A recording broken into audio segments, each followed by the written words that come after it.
Miles Teller and Anya Taylor-Joy are starring in a brand new Apple TV romance, drama, thriller, action, sci-fi kind of movie that honestly doesn't really know what it wants to be, so it tries to be all those categories in one, and that's really where most of the issues with this film begin. Now, I'm going to start with what I liked about the movie, which mainly only has to do with Miles Teller and Anya Taylor-Joy.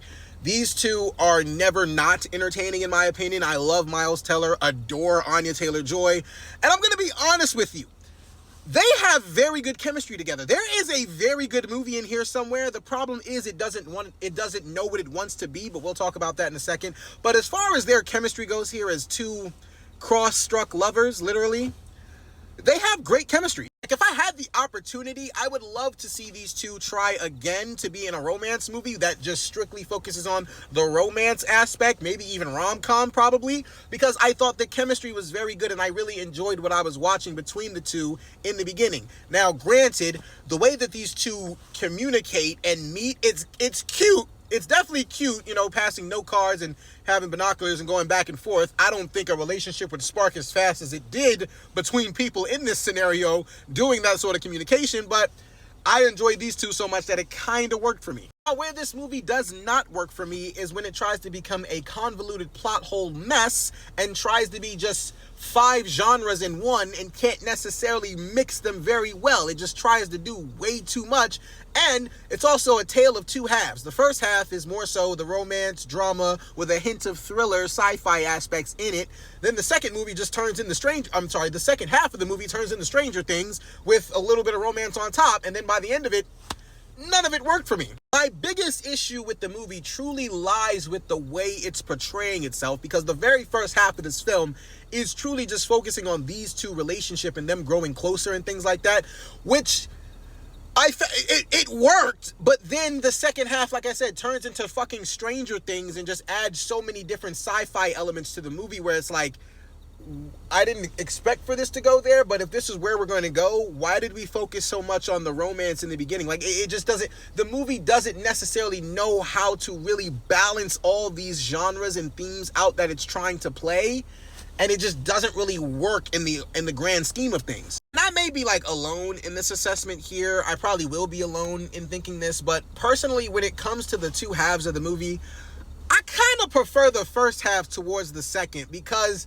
like I said, the first half just truly builds this movie up to be a straight romance movie between two soldiers with hints of sci-fi thriller elements added to it, and then just completely flips the switch and goes full Stranger Things, and then like that just doesn't necessarily work for me. Like I said, I felt like Scott Derrickson could have done a much better job of allowing their romance to like grow throughout this plot and this concept. So like by the end of it, they're starstruck lovers, and by the end of it, we truly understand their chemistry. The first movie focuses on them so much. Once the sci-fi shit starts happening, it's like, what is this movie trying to be? I felt like this movie had a lot of plot holes that it essentially just didn't want to get into, because I guess that would have made the runtime longer than it was, and honestly 2 hours and 7 minutes felt a little too long if you're asking me. But honestly, when you really start to think about Anya Taylor-Joy's character and the part she plays in this entire concept, in this entire scenario, it kind of confuses me, because, I mean, without getting into crazy spoilers, I'm just like, wouldn't Russia or the people running her operation be more involved than they were in this movie, which is none at all? You see no Russian contacts whatsoever, which, granted, Sigourney Weaver could have been running the entire fucking thing, but again, I just felt like that wasn't explained very well, or maybe I missed something, but like, it truly is not a movie that really can hold your like attention that much. Like, I was more interested in the romantic aspect, and then for whatever reason, once we got into the action, I felt like I was bored, and it just became background noise at that point. I love Sigourney Weaver. Sigourney Weaver is fucking amazing, but it's like, in this movie, I felt like she was sleepwalking. The only performances that I truly felt like were worth a damn was Anya Taylor-Joy's, for sure. Miles Teller did a decent job. Well, not a decent job. He did a good job, but I mean, Anya Taylor-Joy was trying. Anya Taylor-Joy was trying to bring as much life to this movie as humanly possible. Miles Teller's character, I guess, was a little more dead than her, or dead inside, but Anya Taylor-Joy did everything she could to bring this thing to life. And speaking of Anya Taylor-Joy, I saw a tweet today that said, "What is happening to Anya Taylor-Joy's career?" Can y'all stop? Can y'all stop? Because let's not act like Furiosa did not just come out. And I understand Furiosa box office-wise was a bomb and a bust. But I can promise you that's on y'all. If you miss Furiosa, that's on you. Chris Hemsworth did not give the performance he gave in that movie for y'all to talk about Anya Taylor-Joy's career. Where is it going? Anya Taylor-Joy gave a phenomenal performance as Furiosa. Like, all you gotta do is go watch the movie. And also, she was in The Menu and Late Night at Soho, or Last Night at Soho. Regardless, this girl has been in hits. And she is a tremendous actress. Y'all calm down. Everybody well, maybe not everybody, but people, actors and actresses at some point in time, they star in some mid, they star in some average crap, which this definitely is.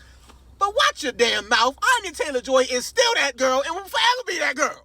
No, at the end of the day, The Gorge tries to be 5 different genres at once, and because the movie couldn't figure out what it wanted to be, I didn't know how I was supposed to go ahead and enjoy this thing, because I didn't know which aspect to really grasp on and enjoy. So it's extremely mid, for sure. I don't even know if I could recommend this movie to you, because like I said, it does become background noise at some point. It's truly like, you really become uninterested once the action starts. At least for me, I became so uninterested, because it's just like, y'all are now stealing from like 5 different movies and just trying to, like, you're literally trying to just be a carbon copy of other movies that have not this same concept. But once you find out what's in the Gorge and you find out what's actually happening down there, you've seen this movie before, and it's just like, those are more entertaining.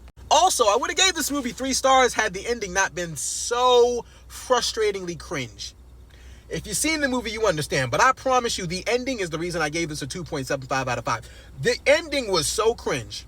That was bad. Now that was frustrating. I don't know who approved that one, but I could have done without the way this movie ended. That final scene was trash. That joint was garbage, and it made it seem like we watched a completely different movie. It truly never knew what it wanted to be, and that's the gist of this. So, The Gorge.